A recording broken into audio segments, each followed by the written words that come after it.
Հա, երկուսը կարանք միացրել թողենք։ Ինձ մոտ լավ է, չէ։ Նորմալ, օքեյ, ես օքեյ։ Բարև ձեզ, ողջունում ենք բոլոր նրանց, ովքեր հետևում են մեզ, Armenpress-ի մամուլի կենտրոնում այսօր հյուրընկալել ենք անձնական տվյալների պաշտպանության գործակալության պետ Գևորգ Հայրապետյանին։ Բարև ձեզ, պարոն Հայրապետյան։ Բարև ձեզ։ Շնորհակալություն, որ այստեղ եք։ Մենք այսօր խոսելու ենք անձնական տվյալների պաշտպանության խնդիրներից, ոլորտում առկա վերջին միտումներից եւ կանդրադառնանք նաեւ վիճակագրական տվյալներին։ Խնդրեմ, պարոն Հայրապետյան, կներկայացնեք վերջին շրջանում ինչ միտումներ են նկատվում, ինչ խնդիրների ենք բախվել, հետո հարցերով կշարունակենք։ Շնորհակալություն այս հարթակի համար։ Իրականում նպատակը հենց հարթակն օգտագործելն էր եւ ասուլիսային ֆորմատը օգտագործելը ավելի ուսուցողական ու իրազեկման նպատակով, բանն այն է, որ վերջին շրջանում բավական շատացել են անձնական տվյալների հետ կատարվող այնպիսի գործողությունները, որոնք անօրինականության կասկածներ են առաջացնում եւ խոսքը նաեւ արտահոսքերի մասին է։ Օրինակ վերջին շրջանում վերջին շրջան ասելով նկատի ունեմ վերջին 1 ամսվա ընթացքում, երբ որ եղավ կորոնավիրուսային հիվանդությունից մահացած անձանց կամ հիվանդություն ունեցող եւ այլ պատճառներով մահացած անձանց ցուցակների արտահոսք, երբ որ եղավ ադրբեջանական ռեյնջեր խմբի անդամների կողմից կորոնավիրուսով հիվանդ ու կոնտակտավոր անձանց տվյալների հրապարակում, մի քանի օր առաջ ընդամենը եղավ մեկ այլ հրապարակում էլի նույն հակերնական խմբի կողմից, որոնք որ հայկական մեյլերը կոտրելու արդյունքում ստացված տվյալներ էին եւ այնտեղ կային բազմաթիվ նաեւ անձնական տվյալներ, զգայուն տվյալներ եւ այս ամենը առիթ է հանդիսացել որպեսզի գործակալությունը ուշադրություն դարձնի այն հանգամանքին, թե ինչքանով են մարդիկ իրազեկված, որովհետեւ խնդիրը նրանում է, որ որպես կանոն պարզվել է մեր ուսումնասիրության արդյունքում, որ անձնական տվյալների համակարգերի տեխնիկական անվտանգությունը չի այնքան հարցը, որքան կազմակերպչական միջոցառումների թերի լինելն է, ինչ է սա նշանակում, որ օրինակ բոլոր վերոնշյալ դեպքերում մեր էլեկտրոնային առողջապահական համակարգի օպերատորից ստացված տեղեկությամբ պարզ է դարձել, որ այդ համակարգը կիբերհարձակման, հակերային հարձակման չի ենթարկվել։ Սա նշանակում է, որ այն մարդիկ, ովքեր ի պաշտոն է կամ որևէ այլ պայմաններով հնարավորություն ունեին այս տվյալներին հասանելիություն ունենալ եւ շրջանառել կամ դրանք օգտագործել որևէ նպատակով իրավաչափորեն, ինչ որ մի փուլում միգուցե ինչ որ սխալ են թույլ տվել կազմակերպչական առումով ճիշտ չեն պաշտպանել իրենց էլեկտրոնային հարթակները, ինչը առաջացրել է նման հետևանք։ Այս կապակցությամբ գործակալությունը պարբերաբար իր էջում էլ հայտարարություններ է տարածում նրա մասին, թե մարդիկ ինչպես պահպանեն համացանցային հիգիենան, ինչպես անվտանգ դարձնեն իրենց հարթակները, բայց այս դեպքում առերևույթ խոսք ունենք ֆիշինգի հետ։ Ինչ է սա նշանակում։ Ֆիշինգի դեպքում չարամիտները, հաքերները, ես ըստ էության ավելի հասանելի լինելու համար կասեմ չարամիտներ կամ չարագործներ, կեղծ նամակներ ու կայքեր օգտագործելու միջոցով ստանում են հասանելիություն մարդկանց իրական էլեկտրոնային փոստերին եւ պրոֆիլներին տարբեր սոցիալական ցանցերում, ըստ էության նաեւ դրանով կարողանում են հասանելիություն ստանալ նաեւ այդ հարթակների բովանդակությանը, նամակներ, էլեկտրոնային գրագրություն, անձնական նամակագրություն եւ այլն եւ այլն եւ այլն։ Եվ ինչ որ մի այո, բնականաբար անձնական զգայուն տվյալներ, այլ կարևոր տեղեկություն, դա հնարավոր է նաեւ անձնական տվյալ չլինի։ Եվ ինչու է սա կոչվում ֆիշինգ, որովհետեւ նման է ձկնորսության 90-ականներին է դեռ այս տերմինը շրջանառվել, որովհետև ինչպես ձկնորսն նրանք նույնպես կարթը գցում են եւ սպասում են, երբ ձուկը այն մարդը, որ այդ խայծը կուլ կտա եւ կզոհի իր ամբողջ տվյալները, օրինակ վերջերս Հայաստանում շատ ահավոր շատ են նման դեպքերը շատացել են, սա կարող է կապված լինել նաև նրա հետ, որ հիմա մարդիկ ավելի շատ են լինում համացանցում նաև համավարակի հետ կապված։ Օրինակ վերջերս շատ հայտնի դեպքերից մեկն էր, երբ որ մարդկանց DHL Express փոստային առաքման ծառայությամբ ստացվող ծանուցում էր գալիս փաթեթի, որ մտեք, ստուգեք, հավաքեք ձեր գաղտնաբառը եւ այլն, սա ակնհայտ խայծեր եւ ակնհայտ ֆիշինգի նպատակ ուներ։ Կամ շատ հայտնի էին, երբ որ տարբեր հայտնիների դեմքերով առաջարկություններ էին լինում, որոնք ուղղված էին Facebook-յան հաշիվները կոտրելուն մարդկանց, Սերժ Թանկյանի դեմքով եղան Քիմ Քարդաշյանի նկարներով, Արմեն Ջիգարխանյանի եւ բազմաթիվ այլ հայտնիների նկարներով, որոնք կրկին fake էին, ակնհայտ կեղծ էին եւ նպատակ ունեին գողանալ մարդկանց ֆինանսական միջոցները։ Այս իմաստով պետք է նկատի ունենալ, որ ֆիշինգի դեպքում անգամ մենք սովորաբար մարդկանց խորհուրդ ենք տալիս ավելի լավ գաղտնաբառ ընտրել, ավելի պաշտպանված, սիմվոլների համակցությունը մեծ լինեն տառեր, թվեր եւ այլն, պետք է նկատի ունենալ, որ ֆիշինգի դեպքում անգամ գաղտնաբառի բարդությունը չի ապահովում զոհ դառնալուց, այսինքն չդառնալուց։ Ինչ նկատի ունեմ, ֆիշինգի դեպքում մարդը կարող է ստանալ էլեկտրոնային նամակ, որում գրված լինի, որ իր Facebook-յան էջում որևէ խնդիր կա եւ այդ խնդիրը եւ էջը կարող է ապա ակտիվացվել, դրա համար անհրաժեշտ է մտնել եւ հավաքել գաղտնաբառն ու մուտքանունը, որպեսզի նման խնդրից խուսափեն։ Այս դեպքում մարդը եթե մտնում ու հավաքում է իր գաղտնաբառն ու մուտքանունը, արտաքինից Facebook-ի էջին նման էջ է, բայց իրականում եթե նրան վերևում հասցեն, կտեսնեն, որ բացարձակ այլ հասցե է, սա նշանակում է, որ մարդը ինքնական իր գաղտնաբառը անկախ նրանից դա ինչքանով բարդ կլինի, ինքնական արդեն տալիս է տրամադրում է չարագործներին, չարագործներին եւ դրանով հասանելիություն են ստանում նրա էջին։ Նույնը վերաբերում է նաեւ էլեկտրոնային փոստերին։ Շատ հաճախ լինում է, երբ որ մարդիկ ստանում են նամակներ, որ իրենց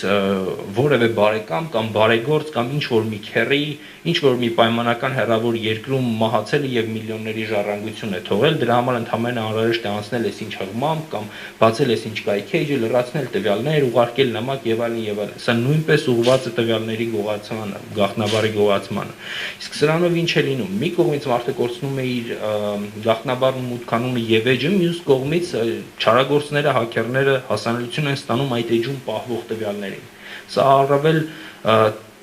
Քանի որ մարդը հիմա այս կյանքում արդեն ֆիզիկական եսից բացի ունի նաև վիրտուալ ես եւ իր կյանքը մեծամասամբ ներկայացված է նաև վիրտուալ հարթակում։ Մարդիկ ապրում են համացանցում, մարդիկ կիսվում են իրենց առօրյա կյանքի մասին, մարդիկ աշխատում են համացանցում եւ իրար հետ տեղեկություն աշխատանքային, ծառայողական կամ զգայուն տվյալներ կարող են փոխանակել իրար համացանցում։ Հետեւաբար այդ հարթակները եթե վստահ են չարագործներին, ապա նրանց հասանելի կդառնան նաև այդ ամբողջական ինֆորմացիան, որը այնտեղ կա, ինչի բացասական հետևանքները միանշանակ կարող է ունենալ։ Եվ երևի պետք է նախ եւ առաջ ասեմ, որ եթե ստանում են որևէ կասկածելի նամակ, կասկածելի որևէ նամակ են ստանում պատահական անծանոթ մարդուց, այնպիսի էլեկտրոնային հասցեից, որն իրենց կոնտակտների մեջ չէ, օրինակ ես չեմ փոխանցել որևէ մեկին իմ էլեկտրոնային փոստի հասցեն, բայց այդ մարդը նամակ է ստանում ինչ որ Գևորգ Հայրապետյանը կյանքում չի ճանաչել, չգիտի ում մեյլն է, չգիտի այդպիսի մեյլով կոնտակտ կամ մարդ եւ առաջարկում եմ սեղմել որևէ հեղման կամ բացել ու ներբեռնել որևէ նկար կամ ֆայլ։ Մարդը պետք է դրան կասկածամտորեն մոտենա, չսեղմի, չբացի, քանի դեռ ամբողջությամբ չի ուսումնասիրել, չի համոզվել, որ դա իրական մարդ է։ Լինում է նաև այլ տարբերակ, երբ որ ծանոթների անունից են այդպիսի նամակներ գալիս, կամ կարող է քողարկված լինել, այդտեղ շատ հաճախ շարագործներն օգտագործում են մեկ տառի կամ մեկ սիմվոլի սխալի տարբերակը, օրինակ Facebook-ի փոխարեն կարող են գրել, չգիտեմ, պայմանականորեն Facebook, բն որտեղ լատինատար բն L-ին նման է եւ մարդը առաջին հայացքից ուշադրություն չի դարձնի որ դա այն հարթակն է ում հետ ինքը գործ ունի այդպես կարող են նամակներ ստանալ տարբեր բանկերի անունից օպերատորների անունից կազմակերպությունների անունից եւ եթե ուշադիր չլինեն ապա կստացվի որ իրականում վստահում են իրենց տվյալները ոչ թե այդ մարդկանց իրական կազմակերպություններին այլ չարագործներին լինում են դեպքեր երբ որ մարդկանց կարող են գողանալ ընկերների ինքնությունը օրինակի համար եթե ավելի པարզ լինեմ կներեք ես պետք է ավելի པարզ խոսակցականով ասեմ որպեսզի որտեղ իմ թիրախը հենց այն մարդիկ են ովքեր դրան զոհը կարող են դառնալ պատկերացրեք եթե ես վերցնեմ ձեր նկարները եւ բացեմ Facebook-յան էջ եւ այդ էջում գրեմ անունը հետո մի ինչ որ ձեր ընկերոջ Facebook-յան պրոֆիլը սկսեմ ուսումնասիրել նայեմ տեսնեմ արդյոք ձեր ընկերը որևէ նկար հրապարակել է ձեզ հետ ուր է գնում որ ժամին է գնում երբ է գնում դպրոց որտեղ ինչ location նշեց որտեղ ինչ ռեստորան գնաց եւ այլն ընկերանամ նրա հետ ձեր անունից եւ սկսեմ հարց ու փորձ անել ասեմ նայեմ ինչ որ մի նկարում ենթադրեք շուն ունի ասեմ բա վերջը շունը ոնց է կամ այս ինչ եղավ այն ինչը եղավ կամ նայեմ տեսնեմ ձեզ հետ նկար ունի ինչ որ մի ռեստորանում ասեմ որ հիշում ես որ գնացել էինք այս ինչ ռեստորան հետո առաջարկեմ ինձ ինչ որ տվյալներ փոխանցել ինչ որ զգալի ինֆորմացիա պատմել եթե մարդիկ անգամ իրենց ընկերներից ստանում են կասկածելի բովանդակությամբ նամակներ որը նման չէ այդ ընկերոջ բառապաշարին կամ ուզում է տվյալներ որը որ պետք է որ այդ ընկերը չուզեր այդպիսի տվյալներ որովհետև նման գործառույթ իրենք չունեն իրար հետ նման կենցաղ չունեն ապա նման կասկածի դեպքում միշտ ավելի լավ է կապի ավելի անվտանգ միջոցով օրինակ զանգել եւ ճշտել արդյոք իսկապես դու ես ինձ գրում կամ եթե որևէ բանկից նման զգայուն տվյալների անձնագրի սոցիալական քարտի համարի հանրային համարանիշն է նույն կամ բանկային տվյալներ են պահանջում համացանցով կարելի է զանգել ու համոզվել արդյոք իսկապես այդ բանկի այդ կազմակերպության անունից է այդ նամակը եկել թե դա հերթական ծուղակն է եւ մարդը դրանով կվզոհի իր անձնական տվյալները եւ նաեւ իր ամբողջ ինֆորմացիան կարեւոր որը կա իր հարթակում ես ըստ էության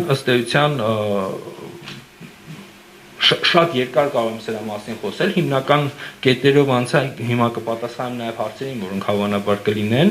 նաև եւ միայն պետք է ասեմ որ անմիջապես այս ասուլիսից հետո գործակալությունը իր Facebook-յան էջում հրապարակելու է ուղեցույց ինչպես պաշտպանել անձնական տվյալների համացանցում եւ չդառնալ ֆիշինգի զոհ այնտեղ աշխատել ենք մաքսիմում ոչ իրավաբանական տերմինաբանությամբ շատ པարզ օրինակներով եւ նկարազարդված չգիտեմ ճիշտ է այդպես ասել ուղեցույցի համար նկարազարդված թե չէ հրապարակել կետերով այն վտանգները որոնք կարող են լինել ֆիշինգի դեպքում եւ այն խորհուրդներ որոնց դեպքում որ մարդիկ հնարավորություն կունենան պաշտպանվել ամեն դեպքում եթե կասկածելի հաղորդագրություն են ստանում մարդիկ եւ ինքնուրույնաբար չեն կողմնորոշվում կամ կարող են դժվար լիներ իրենց համար միանգամից իմ ամբողջ ասածը կամ խորհուրդները կամ ուղեցույցում նշվածը միանգամից յուրացնել ու օգտագործել կյանքում, ապա ամեն մի կասկածի դեպքում կառաջարկեմ միշտ զանգել գործակալություն խորհրդի համար կամ եւ որ ժամին էլ լինի առնվազն Facebook-ի էջում միշտ հասանելի են 24 ժամ շաբաթը 7 օր եւ մարդկանց կկարողանանք ուղղորդել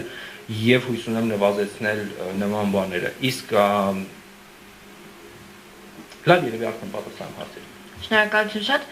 Դուք նշեցիք, որ վերջին շրջանում ակտիվացել են խարդախությունները, մարդկանց խաբեությունները առցանց հարթակում, նաև օրինակներ վերեցիք, կասեք, ունեք տվյալներ, թե վերջին շրջանում որքան մարդ է տուժել եւ ընդհանրապես այդ հակերային հարձակումների ինչ ծավալների են հասնում։ Իրականում հակերային ցանկացած հարձակում նման վիճակագրություն միանգամից ասեմ թերով չեմ կարողանալու ներկայացնել, առավել եւս պետք է նշեմ, որ կիբեր հանցագործությունները դրանք ոստիկանության ոլորտում են, իրավասությունների շրջանակում են, քրեականորեն գլխով նախատեսված հոդվածներ ունենք համակարգչային տեղեկության ապօրինի տիրանալու, սաբոտաժի եւ այլնի վերաբերյալ, բայց այնքանով որքանով որ դա կապ ունի նաեւ անձնական տվյալների հետ եւ մարդիկ անձնական տվյալներն են զոհում այդպիսով գործակալությունը իր խորհրդատվություն տրամադրելու եւ իրազեկման շրջանակում նույնպես այս հարցին անդրադառնում է։ Բայց կան մի քանի առանձնահատկություններ, որոնցով կարելի է ուղղակի պատկերացում կազմել, թե ինչի մասին է խոսքը։ Նայեք, մի կողմից ցանկացած հակերային հարձակման դեպքում, երբ որ հակերը ի վերջո հրապարակում է իր չարագործության արդյունքները, հրապարակում են նաև թվեր։ Վերջին դեպքերում, երբ կորոնավիրուսով վարակված եւ կոնտակտավոր անձանց տվյալներ էին հրապարակվել, առաջին հրապարակման դեպքում ցուցակը 3500 հոգու էր, երկրորդ դեպքում մոտ 1000 հոգու։ Մինչ այդ, երբ արտահոսք էր եղել 132 եւ 55 մահացած անձանց տվյալների արտահոսքեր։ Սովորաբար այն մարդկանց շրջանակը, որը որ կարող է թիրախավորվել, ում տվյալները կարող են լինել, կախված չէ հնարավոր չէ օբյեկտիվորեն գնահատել, որտեղ դա կախված է նրանից, թե ֆիշինգի զոհ դարձած, հարձակման զոհ դարձած մարդու մոտ ինչքան տվյալներ կարող է լինել։ Պայմանականորեն ձեր էլեկտրոնային փոստում կարող է որևէ տվյալ չլինել, ընդ որում շատ հետաքրքիր խորհուրդ կա մեր ուղեցույցում, մեր փորձագետը ավելացրեց վերջին պահին, երբ որ խորհուրդ էր տալիս պարբերաբար ջնջել այն պարբերաբար կամ միանգամից ջնջել այն կարևոր փաստաթղթերը, այն տվյալները, որոնք որ էլեկտրոնային եղանակով փոխանցվել են, որտեղ միգուցե մարդը չունենա այլ ընտրան, ես չկարողանամ դες ֆիզիկապես բերել ու հայտնել ինչ-որ մի տվյալ, ես ստիպված մարդկանց անուններ, ազգանուններ, ինչ-որ ցուցակներ կամ իմ մասին զգայուն շատ տվյալներ դες փոխանցեմ էլեկտրոնային եղանակով։ Բայց ինձ անհրաժեշտ չլինի դա իմ մեյլում միշտ պահել, միշտ ավելի լավ է դա ջնջել այնտեղից, որտեղ հետագայում, եթե ես միամտաբար դառնամ ֆիշինգի զոհ, ապա չարագործը իմ էլեկտրոնային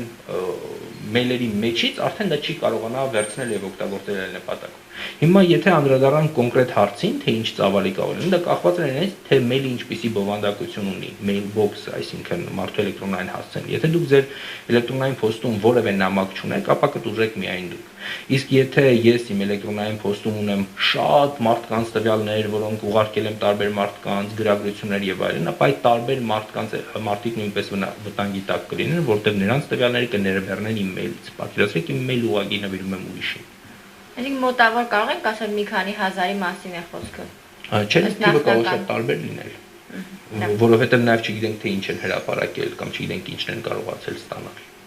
Շատ լավ։ Եթե դաշտում արկային հաքերային հարձակման հետևանքով անձնական տվյալներ, կարծում եմ անհրաժեշտություն կա այդ մարդկանց իրազեկելու դրանց մասին, որպեսզի միգուցե անձնագիրը փոխեն կամ գաղտնաբառը փոխեն։ Նման գործառույթ ունի գործակալությունը կամ ով պետք է այդ մարդկանց իրազեկի, որ ասենք իրենց էլեկտրոնային հասցեն կոտրվել է։ Սա շատ լավ հարց է եւ ինձ հնարավորություն է տալիս մի բանի մասին էլ զգուշացնել, տվյալներ մշակողների կամ տվյալների բազա մշակողների, ընդ որում ինչքան շատ տվյալներ են մշակում մարդիկ, մշակել ասելով նկատի ունեմ ունենալ, համակարգել, հավաքելը, պահելը եւ այլն։ Ցանկացած մեկով տվյալների բազա է օգտագործում, մշակող է։ Ինչքան շատ տվյալներ են մշակում, այնքան ավելի ծանր հետևանք կարող ունենալ այդ մարդուն կոտրելը, այդ մարդու անիրազեկվածությունը կամ ֆիշինգի զոհ դառնալը, նույն նախորդի օրինակում։ Եվ այս դեպքում մի քանի հնարավոր բան կա։ Նախ իրազեկման մասով գործակալությունն ունի իրազեկման ու խորհրդատվության տրամադրման լիազորություն, որի շրջանակում էլ որ օրինակի համար այս հարթակը խնդրել ենք, որպեսզի մարդկանց իրազեկենք եւ ծանուցենք։ Լինում են դեպքեր, երբ որ խոսք է գնում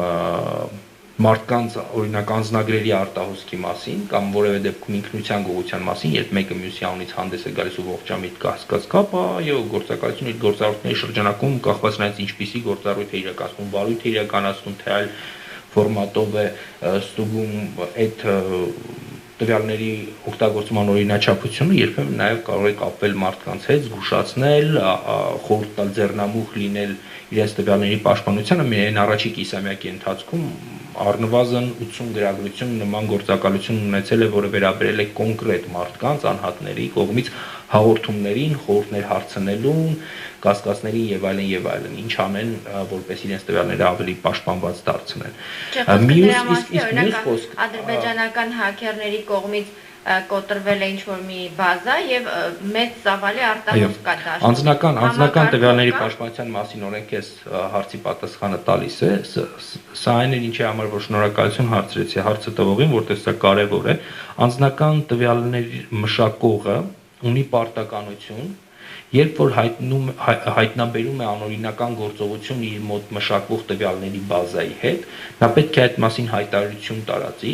եւ պետք է նաեւ ծանուցում ուղարկի համապատասխան անձնական տվյալների պաշտպանության լիազոր մարմնին, գործակալությանը եւ ոստիկանություն։ Պայմանականորեն ինչ որ մի կազմակերպություն, եթե ունի տվյալների շտեմարան եւ հայտնաբերում է, որ այդ տվյալներից արտահոսք է տեղի ունեցել, ապա նա պարտավոր է հայտարարություն տարածել համապատասխան, որպես իր բոլոր շահառուները այդ հայտարարությունը կարդալով կարողանան ձեռնամուխ լինել իրենց իրավունքների ինքնապաշտպանությանը եւ նաեւ դիմել գործակալության ու ոստիկանությունը, որպեսզի արդեն պետությունը կարողանա իր լիազորությունների շրջանակներում ձեռնամուխ լինել մարդկանց տվյալների պաշտպանությանը։ Հետևաբար նման պարտականություն ունի եւ ես կոչ եմ անում բոլոր տվյալներ մշակողներին ուշադիր լինել իրենց կողմից մշակվող տվյալների շտեմարանների նկատմամբ, բազաների նկատմամբ եւ ցանկացած անօրինական գործողություն հայտնաբերելու դեպքում պարտադիր առաջնորդվել օրենքի այս կարգավորմամբ եւ պարտադիր հրապարակել հայտարարություն, իրազեկել լիազոր մարմնին, որովհետեւ ըստ էության որևէ ակնկալել, որ որևէ բազա կարող է հավերժ իդեալական պաշտպանված լինել շատ դժվար է, կարող է վաղը ծնվել մի այլ հաքեր, մի վունդերկինդ, ով կկարողանա դա կոտրել, հետևաբար ցանկացած տվյալների բազա օգտագործող մշակող պետք է իր վրա վերցնի այդ պարտականությունը, այսինքն դա արդեն օրենքով դրված է, բայց պետք է ձեռնամուխ լինի դրան եւ բծախնդրորեն հետևի դրան ու ցանկացած արտահոսքի դեպքում դա ոչ թե թաքցնի, այլ հայտարարություն տարածի, համապատասխան ակտիվ գործողություններ իրականացնի եւ այլն եւ այլն եւ այլն։ Տենց դեպք նույնպես եղել է, երբ գործակալության իրազեկել են գործակալությունը ինքն էլ իր կողմից այդ հայտարարությունը վերահրապարակել, որպեսզի հնարավորինս լայն շրջանակի անձանց հասանելի լինի։ Իսկ եթե կազմակերպությունը չի կատարում իր պարտականությունները կամ կազմակերպությունից տվյալների արտահոսք է գնացել, օրենսդրորեն ինչ պատասխանատվություն է նախատեսված։ Առհասարակ պատասխանատվություն անձնական տվյալների մշակման հետ կապված նախատեսված է միջամտողի նկատմամբ։ Եթե արտահոսք տեղի ունեցել մշակողի մեղքով, ինքն է արտահոսքը թույլ տվել, ոչ բավարար պաշտպանություն իրականացնել եւ այլն, ապա այս դեպքում կարող է լինել անձնական տվյալների պաշտպանության մասին օրենքով սահմանված կարգի խախտումը, որը կարող է հանգեցնել մինչև 500,000 դրամ տուգանքի, բայց պետք է նկատի ունենալ, որ սա վերջնասահմանը չէ։ Սա վերաբերում է բացառապես անձնական տվյալների պաշտպանության մասին օրենքի այնպիսի խախտմանը, որը որ չունի քրեաիրավական տարեր եւ որը որ վերաբերում է բացառապես անձնական տվյալների հետ վարվելու կանոնների խախտմանը։ Հնարավոր է, որ եթե լինի օրինակ հաքերային հարձակում, ապա այդ հաքերի համար պատասխանատվություն նախատեսված է արդեն քրեական օրենսգիրքի համապատասխան հոդվածներով եւ այնտեղ պատասխանատվությունը շատ ավելի մեծ է, առկա է նաեւ ազատազրկում եւ դա իրական ոստիկանության ոլորտում է, բայց քանի դեռ գիտեմ, ուզում եմ ասել, որ անձնական տվյալների հետ կատարվող ապօրինի գործողությունները որոշակի հանգամանքներում կարող են ստանալ նաև քրեաիրավական գնահատական։ Գործակալությունը առիթ ունեցել է պարբերաբար ոստիկանությանը վերահասցրել նման իր գործունեության ընթացքում պարզած հանգամանքներ, երբ որ անձնական տվյալների հետ կատարվող գործողությունները քրեաիրավական արարքի կասկածներ են առաջացրել եւ դրանք շատ ավելի բարձր պատասխանատվություն են նախատեսում չարագործի համար, քան պարզապես որևէ կանոն խախտելը։ Շատ լավ։ Ըստ ձեզ ինչու են այս փուլում նման դեպքերը հաճախ հակիացել, որտեղ եք տեսնում խնդիրը։ Սա կարող է կապված լինել առհասարակ պետք է նշել, որ ինչքան մարդը ներկայացված է համացանցում, այնքան տվյալների մշակման հետ կապված նման բնույթի համացանցային հանցագործությունների առանձնահատկության ունեցող բնույթի արարքներ կարող են շատանալ։ Սա մի կողմից։ Մյուս կողմից չեմ կարող ի վերջո ամբողջությամբ պնդել, որ միայն այս շրջանում են դրանք շատացել, որովհետև տեսեք վերջին 1 ամսվա ընթացքում մի քանի արտահոսք եղան, բայց այն օրինակը, որը որ բերում էի հայտնիների անունից Facebook-յան օգտահաշիվների վրա հարձակման այդ դեպքերի մասին, երբ որ հայտնիների անունից փորձում են բանկային տվյալներ ստանալ ու գողանալ մարդկանց այդ ֆինանսական միջոցները, ինքնությունը մարդկանց գողանալ, դա շատ ավելի երկարատև ժամանակահատվածի մասին է խոսքը, դա կա պարբերաբար եւ որքան շատ է ակտիվությունը եւ որ հարթակում որ շատ է ակտիվությունը, այդ հարթակում էլ շարունակում են ակտիվանալ նաեւ չարագործները։ Դրա մասին է բացառապես խոսքը եւ շատ ավելի երկարաժամկետ է սա իրականում, միշտ գոյություն է ունեցել, իսկ թե ինչու հենց այս մի քանի արտահոսքը այս շրջանում եղավ, դա դժվարանում եմ ասել, ընդ որում չի բացառվում, որ ուղղակի այդպիսի ինֆորմացիա հայտնվեց չարագործների ձեռքում եւ հիմա սկսեցին հրապարակել։ Օրինակ այդ նույն խումբն էր արել, եթե ադրբեջանական հակերների հարձակման մասին է խոսքը, այդ նույն խումբն է բոլոր տվյալները հրապարակում։ Նաեւ տեղեկատվական անվտանգության մեր գործընկերները քաղաքասարակությունից հնարավոր ասում եմ, որ հնարավոր չի գնահատել, թե իրանք էլ ինչ ունեն իրենց մոտ։ Սա նշանակում է, որ չի բացառվում, որ արդեն իսկ մեկ անգամ հարձակման արդյունքում ստացված տվյալները իրանք շարունակեն օգտագործել եւ հրապարակել ենթադրենք եւս շաբաթը մեկ։ Իսկ մենք գոնե գիտենք, որ այդ հակերային խմբի գործունեությունը հիմնականում էլեկտրոնային հասցեներ կոտրելու մասն է խոսքը։ Օրինակ, առողջապահականի մասով ասիկ, որ հակերային հարձակում չի եղել։ Այսինքն մենք այն ինֆորմացիան, որ դաշտում ունենք, գոնե կարող ենք ասել, որ սա բացառապես էլեկտրոնային հասցեների հետ է կապված։ Ես մի ճշտում անեմ, հակերային հարձակում չէր եղել էլեկտրոնային համակարգի վրա, բայց ֆիշինգի զոհ, հակերային հարձակման զոհ կարող է դառնալ այն մարդու անձնական էլեկտրոնային հասցեն, որը որ այդ տվյալները ունի եւ փոխանցում է։ Աշխատանքային կարգով, ընկերական կարգով, ծառայական նպատակներով եւ այլն, մի պաշտոն է, մի գուծ է։ Էլի էլեկտրոնային հասցե հետ գործունենք։ Այո, եւ սովորաբար գործունենք այո էլեկտրոնային հասցեների հետ եւ միանշանակ է բոլոր տվյալների մեջ առերևույթ կասկածն է, որ կոտրված են հենց էլեկտրոնային հասցեները, որոնք չեն ունեցել բավարար պաշտպանության մակարդակ կամ որոնց օգտատերը անզգույշ է գտնվել եւ այս խայծերից, այս գցած կարթերից որևէ մեկը կուլ է տվել։ Շատ լավ։ Քաղաքացիների իրազեկվածության հետ կապված այս բոլոր զարգացումները ինչ ցույց տվեցին, մենք ինչ բացերի հետ գործ ունենք։ Կարծում եմ, որ մենք խնդիր ունենք իրազեկման։ Գործակալությունը իր գործունեության ընթացքում ուսուցումներ է անում, բարբերաբար, տարբեր խմբերի համար, բայց պետք է նկատի ունենալ, որ տեխնոլոգիայի գիտության զարգացմանը զուգընթաց փոխվում են հմտությունների անհրաժեշտությունը եւ փոխվում են միջամտության դեպքերը եւ փոխվում են հնարքները։ Օրինակ շատ մարդկանց համար հայտնիների դեմքով Facebook-ում նման ձևով ֆինանսներ գողանալը նորություն էր։ Միգուցե եւ չէին սպասում։ Հասարակությունը նկատի ունեմ։ Այնինչ օրինակի համար, երբ որ ուղարկում են էլեկտրոնային մեյլ եւ գրում են, որ ժառանգություն եք ստացել, դա շատից քչից բոլորի համար շատերի համար արդեն հասկանալի է, որ դա ըստ էության որևէ կեղծիք է։ Նկատի ունեմ մոդելները փոխվում են, հնարքները փոխվում են չարագործների եւ պարբերաբար կրթվելու անհրաժեշտություն կա։ Դրան ուղղված է նաեւ գործակալության ուղեցույցը։ Ամեն դեպքում հասկանալով, որ ամեն մեկը չի, որ կարող է մտնել գործակալության հետ եւ կարդալ ուղեցույցը, ամեն մեկը չի, որ կարող է հետեւել այս ասուլիսին։ Ամեն մեկը չի, որ կարող է տեղեկատվական անվտանգության քաղաքասարակության գործընկերների հրապարակումներն ու հորդորները լսել կամ ընկալել կամ կիրառել դրանք պատշաճորեն, սա հասկանալով ամեն դեպքում հիմա ուզում եմ առաջարկել ցանկացած գործատու, ցանկացած տվյալներ մշակող, ցանկացած բազայի հետ գործ ունեցող պետական կամ մասնավոր կազմակերպություն, ցանկացած անձանց խումբ, անկախ նրանից քանիսը կլինեն, կլինի 1-ը, կլինի 10-ը, թե կլինեն 100-ը կամ կլինեն 1000-ը, պատրաստական ենք իրականացնել նրանց համար ուսուցում։ Որևէ բանով նրանք ծանրաբեռնված չեն։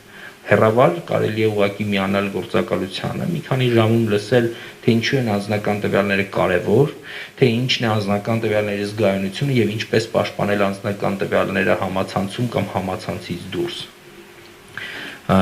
Ցանկացած նման հայտ անհատ մարդիկ, ովքեր որ իրենք անձնական հետաքրքրություն ունեն եւ կամ իրենց կյանքում նման խնդրի են առնչվել, պարտադիր չի գնան եւ մարդկանց հավաքեն ու ուսուցում ուզեն։ Կարող են ուղղակի գրել Facebook-ով, ասել ես sense խնդիր ունեմ, խնդրում եմ ինձ խորհրդատվություն տվեք համապատասխան։ Որևէ խնդիր չկա։ Անպայման դիմեք, միշտ պատրաստական ենք նման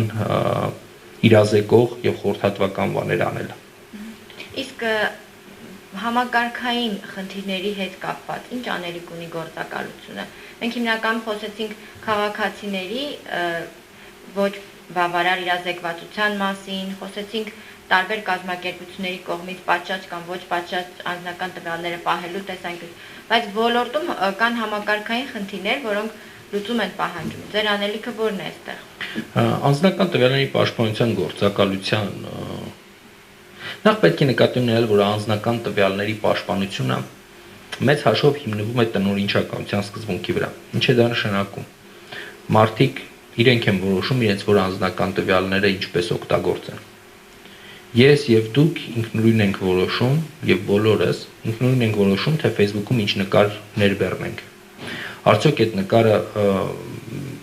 ընդունելի է մեզ համար, որ հասանելիություն ունեն բոլոր անձինք, թե միայն ընկերները, թե միայն ընկերներից մեկը կամ երկուսը։ Սա որոշում ենք ինքնուրույնաբար եւ հնարավոր չէ պետական որևէ մարմնի կողմից սահմանափակել, ասել չէ, դու այսպիսի նկար մի հրապարակի, այս միշտ մեջ կանց թեքված եղի լուսանկարչին կամ դեմքդ մի հրապարակի կամ ընկերներիդ հետ մի նկարվի եւ այլն եւ այլն եւ այլն։ Դրանք մարդիկ որոշում են իրենք ինքները, կախված նրանից թե ինչպիսի նպատակ ունեն, ինչպես են օգտագործում այս կամ այն հարթակ, օրինակ հայտնի հանրային անձինք, ովքեր նաև կարող են օգտագործել համացանցը իրենց դեմքի կամ բրենդի առաջխաղացման համար, լրիվ այլ պահանջմունքներ ունեն եւ այլ կերպ են օգտագործում իրենց պատկերը եւ շատ ավելի հանրային են։ Այլ անձինք, ովքեր մասնավոր կյանքում են, նրանք այլ կերպ են անում։ Այստեղ առաջին մեծ գործառույթը, որ գործակալություն ունի, մարդկանց իրազեկել տվյալների նման ձևով հրապարակման ու օգտագործման վտանգների մասին։ Օրինակ ցույց տալ, որ անձնական կյանքի տվյալները կարող են թույլ տալ միջամտություն անձնական եւ ընտանեկան կյանքին, երբ հարցնում են, բա երբ ես ամուսնանալու, բա երբ ես երեխա ունենալու, բա երկրորդին երբ ես ունենալու, բա այսօր ինչ կերար երեկոյան եւ այլն եւ այլն։ Մարդը երբ շատ է կիսվում իր անձնական կյանքի տվյալների հետ, կարող է այդպիսի միջամտության հանդիպել։ Կամ եթե մարդը կիսվում է իր կենսաչափական տվյալների հետ, օրինակ լուսանկար, անձնագրային տվյալները, որոնք որ կան, կամ բանկային տվյալներ, դա մեծացնում է ինքնության գողության հավանականությունը, երբ կարող են հանդես գալ քո անունից, երբ կարող են քո անունից գնալ եւ անձնագրի օգտագործման, անձնագրային տվյալների օգտագործման քո անունից փորձել վարկ վերցնել կամ երբեմն դա նրանց հաջողվի։ Կան այդպիսի։ Հա, իհարկե կան Հայաստանում, անգամ քրեական գործ կա հարուցված եւ երբ տարբեր մարդկանց անձնագրերը վերցնելով մի 27-ամյա քաղաքացի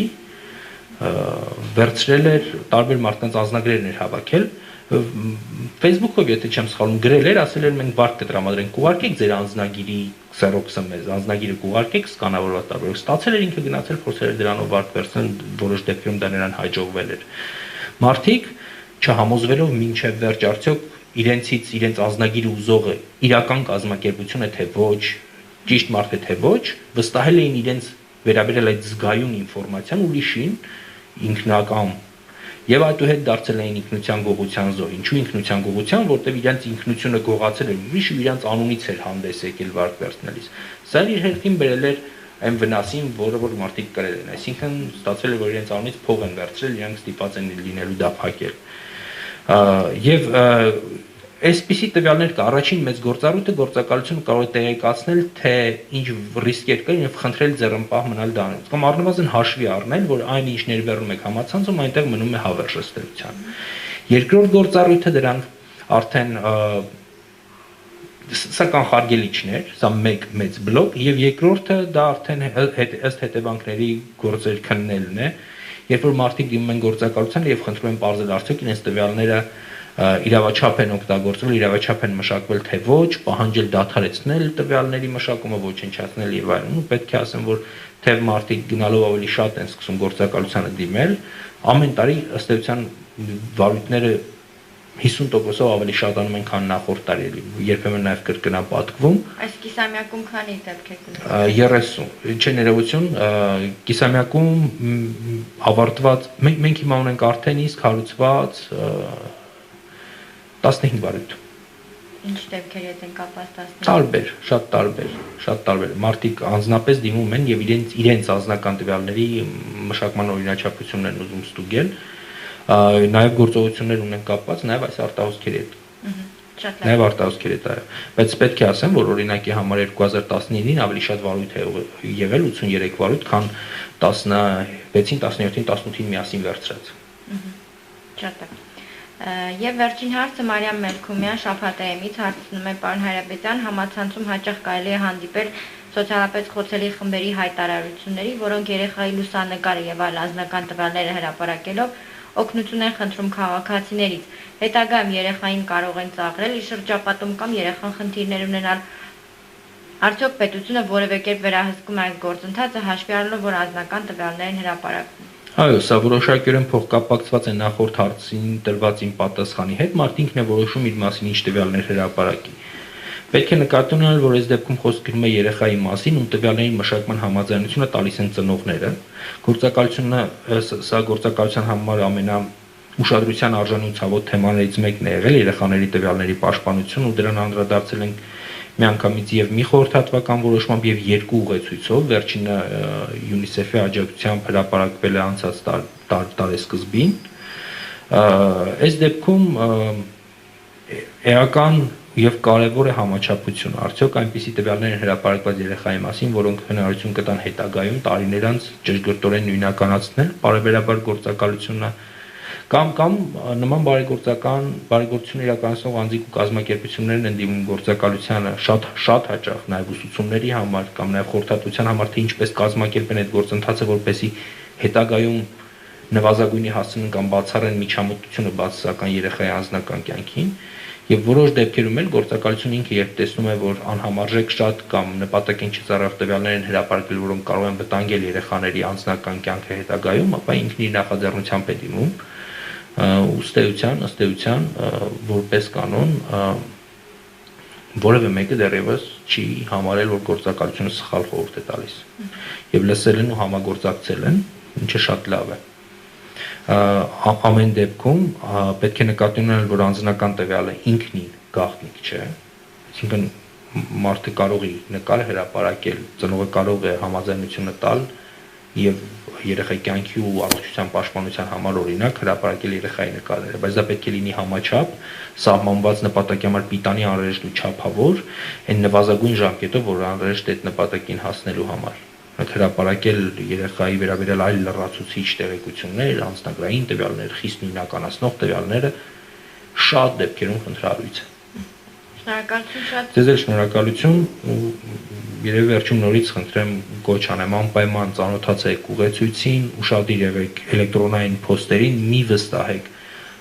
կանխավարկածը պետք է կասկածամտությունը լինի, կասկածը լինի եւ երբ ուզում են, պահանջում են որևէ տվյալ ձեր մասին, ձեր տեղակայման մասին, խնդրում են նկարել եւ ուղարկել ձեր նկարը, խնդրում են միացնել location-ը, խնդրում են թույլատրել հասանելիություն ձեր հեռախոսի սարքում առկա տարբեր տվյալների, նկարների, տեղակայմանը, կամ խնդրում են ուղարկել անձնագրային կամ նման այլ տվյալներ կամ զգայուն տվյալներ, որևէ դեպքում կասկածամտությամբ մոտեցեք նման բաներին եւ ձեռնպահ մնացեք տարբեր գայթակղիչ խոստումների զոհ դառնալով նման տվյալներ կիսվելուց ուրիշների հետ։ Շնորհակալություն։